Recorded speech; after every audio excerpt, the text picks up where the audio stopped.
You finished your GCSEs and you are heading into A-level biology, but before you dive in, here's the first of our summer rapid fire refreshers, and today we're going to be talking about part 1 of cell biology. So first up, we've got the two major cell types. You have eukaryotic and prokaryotic cells. Eukaryotic cells, things like animals, plants, fungi, these have a cell membrane, cytoplasm, and they have DNA inside a central nucleus. Prokaryotic cells, on the other hand, things like bacteria, they're smaller and simpler. They have a cell membrane and cytoplasm, but they have no nucleus. Instead, their genetic material is a single DNA loop in the cytoplasm.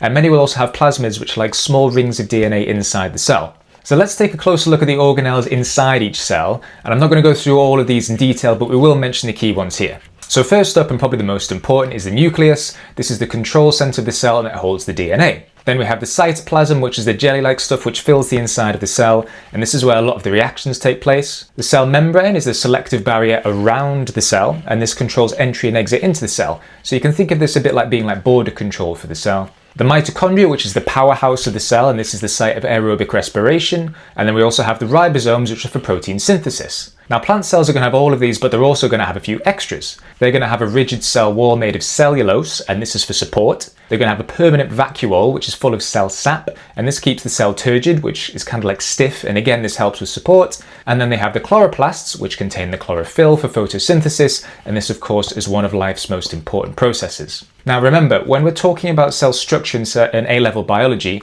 you often need to be able to link the structure and function together. Now again, there will be some maths in biology and you'll often need to be able to convert units. So just as a couple of examples here, 1 millimeter is equivalent to 1,000 micrometers, and 1 micrometer is equivalent to 1,000 nanometers. And then just a few typical sizes as a point of reference for you.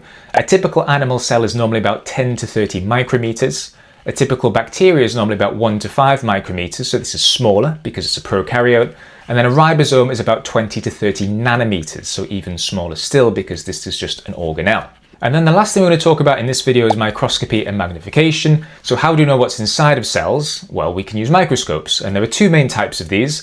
The first is the light microscope. This is easy to use. You'll probably have used these before in school, but they have a limited magnification and resolution. Then there's electron microscopes, which are more powerful, much more expensive, and these have a far greater magnification and resolving power, so they're able to see organelles in a much higher level of detail. The key formula for this is that magnification equals image size divided by actual size, but you always need to be able to match the units first. So for example, if the image size is in millimeters, but the actual size is in micrometers, then you need to make those units the same, otherwise the equation won't work. So these are your non-negotiables for cell basics and microscopes. In part 2, we're going to connect this to transport, cell specialization, and cell division. So we will see you then.